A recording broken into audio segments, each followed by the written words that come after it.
שנייה, קרה לי פה איזה לאג.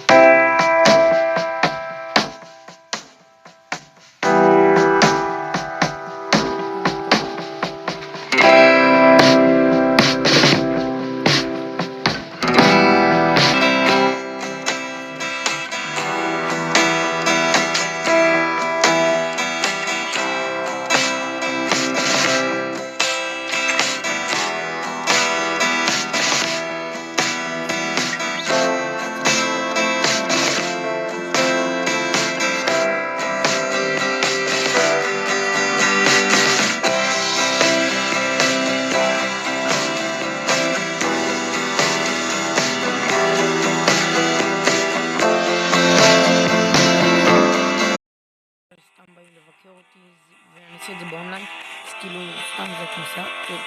נעבור למבצע. טוב, אז כן חברים, הנה פה בניתי בית מלון, הנה המיטות והנה האורחים, כן, הנה הם בורחים, לא יודע למה, כי אני נראה לי טוב להם. כן, וזה כל האורחים, ויש גם חיות שם לילדים שהאורחים הביאו אותם, יש להם ילדים, אז כאילו, אתם יודעים, לכל אורח יש ילדים.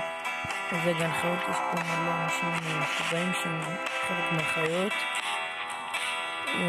וכן, זה הספרייה, ואתם רואים כמה אורחים, הם קוראים סיפורים וזה. כולם אוהבים את הספרייה, תראו כמה יש פה אורחים, פשוט זה פלא. ומפה הם יוצאים לדלת הזאת, וכן, פה הם נושנים. בואו פשוט ניתן להם לישון. מקווה שנהנתם מהסרטון. אם אהבתם את הסרטון, תנו בלייק, תירשמו לערוץ שלי ושל דניאל אחי. תעשו סאב, תפעילו את הפעמון, ותכתבו לי בתגובות איזה, כאילו של מי יותר יצא יפה, המבצר שלי או המבצר שלו.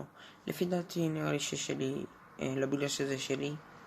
כתבו לי בתגובות, ולא כל כך שמעו אותי בסרטון, אבל לא משנה, אל תתייחסו, ויאללה ביי.